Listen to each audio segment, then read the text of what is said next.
Now, as I said before, a few weeks ago, going out there and watch that movie, we're going to talk about it. Here it is. Let's talk about it a little bit. It's a lot of allegory in this movie. Talking about a lot of allegory. I'm not going to point all of it out. I'm just pointing out some things here. Some of the main things I'm going to be pointing out. The ship that crashed was the White Lion. The name of the ship was the White Lion. Now, the White Lion was one of the first slave ships to ever come to America in 1619. The number 1619 was also mentioned again, or used again, should I say, in the movie when old dude was driving. When he was driving into town, or out of town, or, towards town, either way he was driving, that's when that happened. That's another Deuteronomy 28:68 type of deal there. The White Lion in 1619 reference they used. That was one of the at the very beginning of the movies when that happened. When it first started. They constantly used the color blue. Blue is used for almost everything. Bedroom wall, umbrellas on the beach, blue car, blue iPad case, blue headphones old girl had, blue light from the TV, etc. Also, the paintings on the walls and whatnot, like in the bedroom and the living room, they were changing up constantly.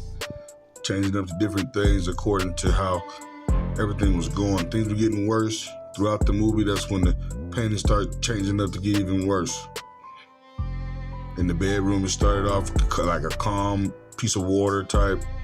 The water got even rougher to turn into big waves to where it looked real bad towards the end of the movie, as if it was overtaking them, and they couldn't handle it.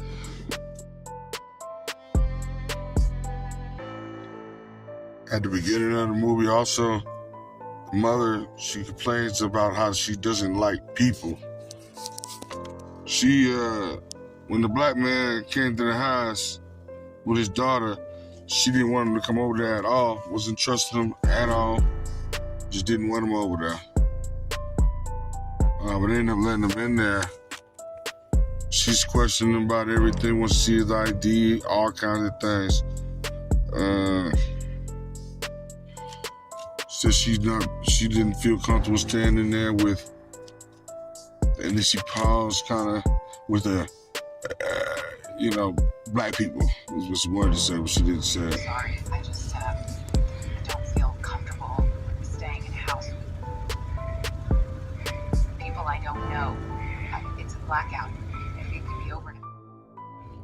They show how dependent these people are on technology as far as GPS and whatnot. They have a hard time getting around and not knowing where they're going. When old dude went into town, he saw the Spanish lady.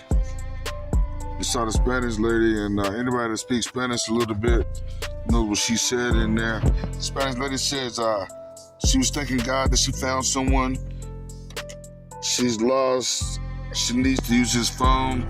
She saw a plane dropping red chemicals.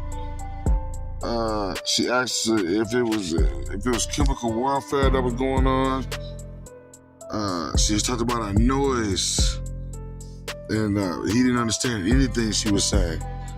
He didn't understand her at all, so they kind of pointed out the language barrier that, they know we already have in America now. That's going to be more prevalent later on in the future, especially with all these migrants and everybody coming up this way now. These individuals coming out here working, but don't even know how to speak the language that we typically speak out here, which is English. There was bombs dropping in the movie. They wouldn't say who was doing it. They left that all up to you to believe and to think and to make your own assumptions of. But they did say there was 3 ways to destabilize a nation. They said number 1 was isolation. That's no communication on the phones, no GPS, things like that. The second one was synchronized chaos. People turning on each other. When they don't know who's to blame, they tend to point blame at whoever. And they get a group of people that believe the same thing they blame and point blame on the same whoever.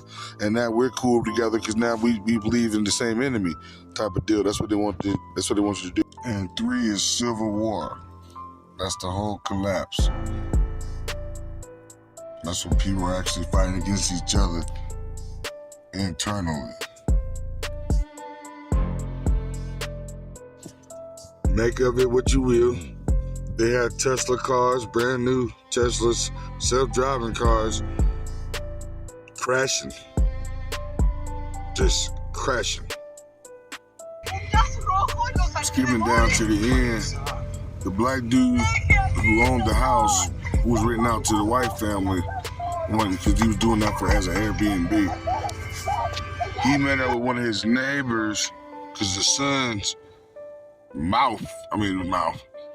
teeth is falling out of his mouth because he got bit by some type of bug or something like that, and it started making his teeth fall out of his mouth. So they seek down there to where dude was at. They know he was preparing for something like this that he knew was coming. Cause it's always gonna be somebody that knows something ahead of time or have a general idea of what's about to happen. Always, and he was one of those guys. And notice how he had a Cowboys hat on. That's Dallas Cowboys football, NFL. And the Dallas Cowboys is known as America's team. Everything about this guy was just supposed to be symbolizing America.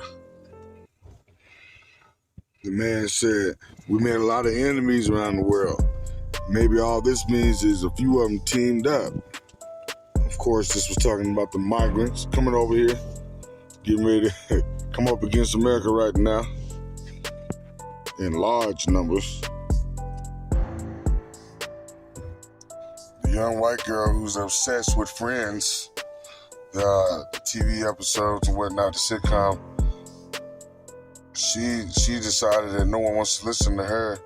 She leaves, finds her peace somewhere at the Thorns. That's where old dude knew to go to, the Thorns. If you want some help, go over there. They probably got an underground bunker, and he was right. That's where the young girl went. She ended up going there. And when she gets there, long story short, she opens up the pantry, and it's got a bunch of racially controversial food names in the pantry. Names like Uncle Ben's, Aunt Jemima, Trader Jose, Chinese Cherry, and whatnot. The last thing I want to bring up in this video is the story that the little girl was telling her mother. And it got deep too. I believe it was describing the Exodus, the second Exodus, in which we got to get out of here and leave America. I believe her story was talking about that. If you go back to the movie, if you missed that part and listen to that, she was talking about, it was a story about how the guy was trying to get rescued. He got mad at God and said, why have you forsaken me, pretty much? And she said that God said, I sent this, I sent that. What more do you want? Like, that story. I believe that was talking about the Exodus.